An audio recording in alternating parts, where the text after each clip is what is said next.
What's going on, guys? Today I want to talk about something a little weird, and that's having too good of a product idea for Amazon FBA. And I know what you're thinking. Hey, Cam, there's no such thing as too good of an idea. That doesn't exist. Well, you're wrong. There actually is such a thing, and I'm going to explain why. And I also want to go through, if you get caught in a situation like this, what you should be doing, what the methodology should be, and how to protect yourself if things go too good. So we're going to hop into my screen. I'm going to show you exactly what I'm talking about. Before I do that, make sure you hit the subscribe button down below. That way you can watch more videos of me just showing how wrong you could be and how great I am and how wise I am. All jokes aside, let's just get into it. Okay, let's dig into an example here of what I actually mean by having too good of a product, okay? So I actually just had a case inside my group where this exact situation just happened. So I want to go over it so you avoid this trap or you know what to do when this happens to you. So for this example, we're going to use strawberry legs treatment here. Okay, with Helium 10, we can see it's got 3,000 searches a month between 3,300, 3,400. Somewhere in that case, okay? So all this is something's wrong with your legs. They look like strawberries or something like that. I'm not quite sure. But essentially this lotion or this treatment can help get rid of that issue. You can go look that up on your free time of what that exactly looks like. But in this case, we just care about the product. So in the case of my client, what happened was she found a niche sort of like this, where there wasn't a lot of competition for a keyword like this. She pretty much reinvented the product to fit a certain niche, give the customer what they need, which is awesome. We want to do that. We want to do the research to figure out what's missing in the market. What keyword can I take advantage of that no one else is dialed in for, and giving that market exactly what they want. And she did that. So what happened was it was kind of a slow start on Amazon. A month or two in, this product goes bananas. Okay, so it starts doing, somewhere around 600 plus a month, 1,000 plus per month. She had many variations, so I don't know the exact number, but essentially it started doing very well and the market started taking off on her, meaning that the search volume improved. This product became more mainstream. Okay, so what happens then? Well, you start showing up on every search page of Helium 10 when something that you think is going to do $10,000 a month and be a slow build product turns into a 30K a month product, a 40K a month product. Well, now everybody sees that there's low reviews. It's a great opportunity. It's a growing niche. It's blowing up. So if we go back over here, just look at the search volume right here. What I mean by this is, say you're somewhere around here, right? You're just doing a nice little niche. It's got 1,000 searches per month, and then it just blows up to 8,000, 10,000 here. You picked a really good product idea, right? You got in right before it blew up. That's awesome, right? You're going to be rich. Wrong. If you don't know what you're doing, you're going to get blown out of this market that's expanding way too fast. And we're going to go deeper in that. Also, if you guys want Helium 10, link down below. This is how I'm looking at this data right here. This is how you see it on Helium 10 as well. Just look into products. And you can see trends, all that stuff. I got lots of videos going over Helium 10, but I want to go deeper into this circumstance and tell you exactly what to do. Okay, so just to recap real quick, right? You have a product, right? Here's your beautiful product right here. Say you got 50 reviews, these are my star ratings right here. The search volume is, 2,000 search volume for your best keyword.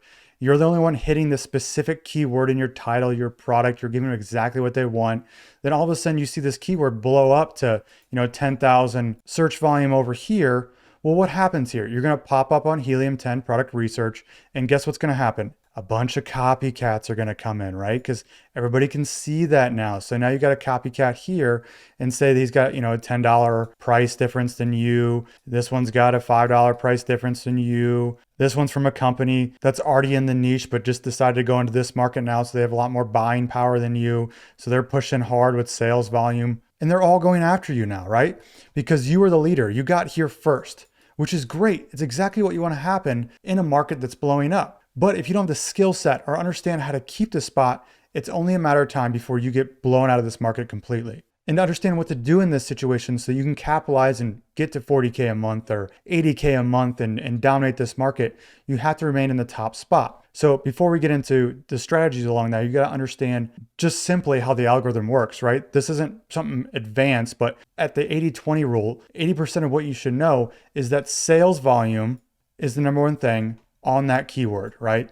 So we have a certain keyword and we need to keep our sales volume ahead of your competitors. So if you're doing 500 sales per month and the next guy's doing 600 plus per month, he's eventually going to outrank you on this keyword organically and take your space and blow past you. So to know just simply to outrank people on a certain keyword, your organic rank, which is what you want. It's the whole point of this business, to get full price sales, get sales while you sleep. You need to beat them on sales volume on that certain keyword. Okay. So your most relevant keywords, of course, you can track this stuff on Helium 10 tools, keyword tracker right here, put those keywords in, and you can see your rank day by day by day there. Okay, so that's how you know what's going on right there. So if you're dropping, these new competitors come in, how do we fight back? Well, if they have a lower price than you need to lower your price too.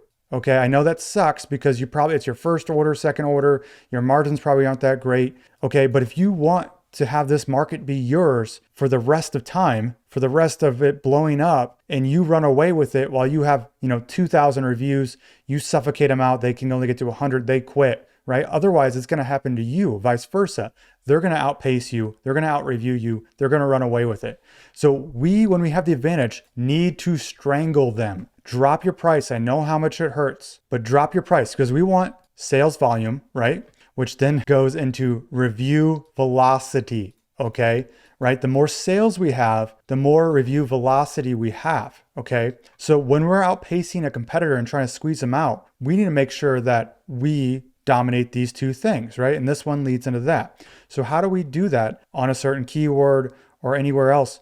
If we have the 100 review advantage right out the gate, that's huge, right? This boosts conversion rate. Okay, this gives you social proof they don't have. But how do you beat this? Well, if they're 30% off your price, that will outbeat this. They'll run away with it. So when we have the review advantage, we need to match the price, squeeze them out of the market, make them feel the pain. Yes, we have short-term pain, but this is to get to a place where we have 2,000 reviews. We've suffocated all the competitors out of the market.